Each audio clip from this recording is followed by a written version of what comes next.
फेफड़े शरीर का एक अहम अंग हैं। हमारे शरीर में 2 फेफड़े होते हैं जो श्वसन तंत्र का पार्ट हैं। श्वसन तंत्र हमारा नाक से लेकर शुरू होता है और ट्रेकिया, लैरिंक्स होते हुए लंग्स तक पहुंचता है।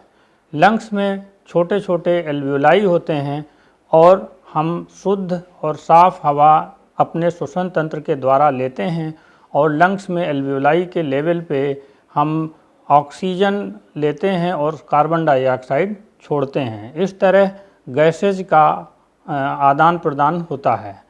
लेकिन जब कोई प्रदूषित हवा जिसमें कि वायरस, बैक्टीरिया या हम कहें कि अन्य परजीवी पैरासिटिक इन्फेक्शन या फंगल इन्फेक्शन अगर हमें हवा के द्वारा मिलते हैं तो इसकी वजह से फेफड़ों में इन्फेक्शन हो जाता है या लंग्स का संक्रमण हो जाता है। इसको हम लंग्स इन्फेक्शन की स्थिति कहते हैं। फेफड़ों का इन्फेक्शन वैसे तो कभी भी हो सकता है, लेकिन अगर एज एक्सट्रीम वाली है जैसे कि बच्चों में और बुजुर्गों में, इसके अलावा अगर पहले से कोई आईसीयू में एडमिशन हुआ है या कोई पहले से बीमारी है जिसकी वजह से व्यक्ति की प्रतिरोधक क्षमता कम हुई है, जैसे कि डायबिटीज़ है, HIV एड्स है, इसके अलावा कोई ऑर्गन ट्रांसप्लांट हुआ है जैसे कि रीनल ट्रांसप्लांट के पेशेंट होते हैं, कोई कैंसर हुआ है बॉडी में, तो ये सब रोग की व्यक्ति की प्रतिरोधक क्षमता कम करते हैं और उससे लंग इन्फेक्शन का खतरा बढ़ जाता है।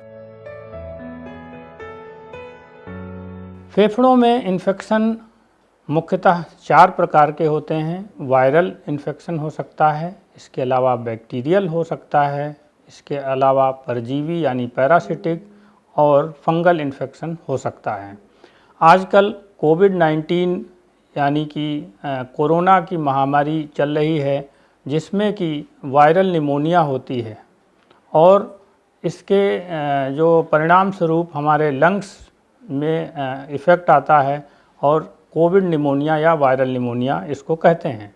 इसके अलावा बैक्टीरिया की वजह से जिनको कि जीवाणु कहते हैं, बैक्टीरिया एक टीबी का भी एक बैक्टीरिया है जिससे क्षय रोग या टीबी हो सकता है, निमोनिया हो सकती है, लंग्स का जो फेफड़े हैं फेफड़े में एब्सेस बन जाता है, लंग एब्सेस हो सकता है, फेफड़े के बाहर जो झिल्ली है प्लूरा उसमें इन्फेक्शन हो जाता है जिससे कि एम्पाइमा की स्थिति बनती है। इसके अलावा कई तरह के जो पैरासिटिक इन्फेक्शन हो सकते हैं। पैरासिटिक इन्फेक्शन में जैसे कि हेलमिन्थ्स होते हैं और एस्केरिस हो सकता है जो कि हमारे लंग्स को प्रभावित कर सकते हैं। इसके अलावा हमारे फंगल इन्फेक्शन भी हो सकते हैं। इनमें कई तरह के जो फंगस हैं वो जिम्मेदार होते हैं इसके लिए। और अगर फ्लू, निमोनिया, टीबी और ब्रोंकाइटिस की बात करें तो ये मुख्य तरह के इन्फेक्शन जो हमारे फेफड़ों में देखे गए हैं। लंग इन्फेक्शन होने पर खांसी व बलगम, इसके अलावा सांस फूलना, जुकाम, छींकें, नाक बंद रहना, नाक से पानी आना, इसके अलावा सीने में जकड़न की स्थिति हो सकती है व गले में दर्द, घरघराहट और सिर दर्द भी हो सकता है।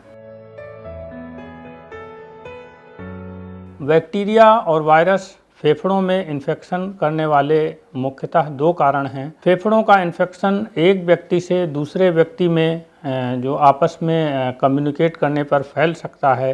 ये मरीज के खांसने, छींकने पर हवा के द्वारा फैलते हैं और एक व्यक्ति से दूसरे व्यक्ति में फेफड़ों में पहुंच सकते हैं। फेफड़ों में इन्फेक्शन होने का जोखिम तब बढ़ेगा अगर कोई व्यक्ति धूम्रपान करता है, धूम्रपान के अलावा अल्कोहल लेता है, सेकेंड हैंड स्मोकिंग यानी कि घर में अड़ोस पड़ोस में कोई अगर स्मोकिंग करता है तो ये सेकेंड हैंड स्मोकिंग होती है। अगर किसी व्यक्ति की प्रतिरोधक क्षमता कम है जैसे कि HIV एड्स का मरीज है या फिर डायबिटीज़ है, उसको मधुमेह का रोग है, तो उनमें भी ये जोखिम बढ़ जाता है। एक्सट्रीम्स ऑफ एज यानी कि बचपन में, छोटे बच्चों में और वृद्धावस्था में, बुजुर्गों में इन्फेक्शन का खतरा बढ़ जाता है। कोई सर्जरी हुई है तो पोस्ट ऑपरेटिव केसेस में या फिर ट्रॉमा का अगर केस है कोई, उसमें भी लंग इन्फेक्शन बढ़ जाता है। इसके अतिरिक्त अगर पहले कोई आईसीयू में एडमिशन हुआ है किसी भी कारण से, तो वो भी अपने आप में एक रिस्क फैक्टर है। डस्ट, धूल, धुआं और इसके अलावा जो इंडस्ट्रीज से निकले हुए केमिकल्स, ये भी जोखिम को बढ़ाते हैं और फेफड़ों का इन्फेक्शन के कारण बनते हैं। लंग इन्फेक्शंस का परीक्षण करने के लिए एक तो सबसे पहले आपका चिकित्सक आपसे आपके लक्षण पूछेगा कि आपको क्या क्या लक्षण हैं। आपको विस्तृत तरीके से आपको लक्षण बताने होंगे। फिर वो आपको एग्जामिन करेंगे, आपके स्टेथोस्कोप यानी आला लगाकर देखेंगे और कुछ टेस्ट भी कराएंगे, जैसे कि ब्लड के कुछ टेस्ट होते हैं, कंप्लीट ब्लड काउंट कराते हैं। इसके अलावा ब्लड का कल्चर कराते हैं कि कौन सा वायरस, बैक्टीरिया या जो इन्फेक्शन का एजेंट है वो पता लगाते हैं। इसके अलावा चेस्ट एक्सरे करा सकते हैं, सीटी स्कैन भी कराते हैं। ज़रूरत पड़ने पर ब्रोंकोस्कोपी, एक दूरबीन विधि से हम फेफड़ों को और श्वसन तंत्र है उसको एग्जामिन करते हैं। कुछ वायरल इन्फेक्शन हैं जिनका कि सिम्टोमेटिक यानी कि उनके लक्षण का इलाज होता है, कोई स्पेसिफिक इलाज नहीं संभव हो सका है, जैसे कि कोविड-19 है। इसके अलावा हम एंटीबायोटिक्स, एंटीवायरल और एंटी फंगल मेडिसिन का उपयोग करते हैं, डिपेंडिंग कि वो कौन सा इन्फेक्शन है। यदि सिम्टम्स गंभीर हैं तो उनको हॉस्पिटल में एडमिट करना पड़ सकता है, जहाँ पे ऑक्सीजन थेरेपी, नेबुलाइजेशन और मैकेनिकल वेंटिलेशन यानी कि वेंटिलेटर की ज़रूरत पड़ सकती है। लंग इन्फेक्शन का जो इलाज है वो स्पेसिफिक होता है, जैसे अगर ट्यूबरकुलोसिस है, पल्मोनरी ट्यूबरकुलोसिस है तो टीबी का इलाज किया जाएगा। इसके अलावा निमोनिया है, लंग एब्सेस है तो उसका उसी तरीके से इलाज होता है।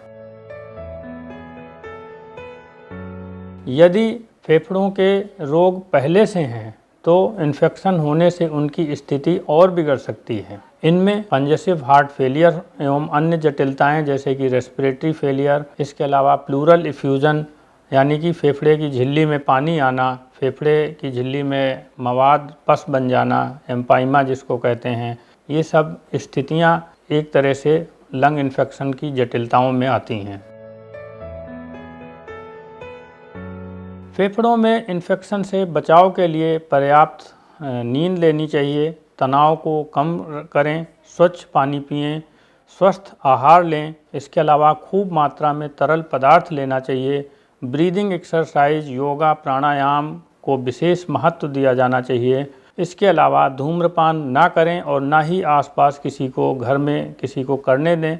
इसके अलावा अपने हाथों को स्वच्छ पानी से एवं साबुन से धोना चाहिए। हैंड हाइजीन का विशेष महत्व है।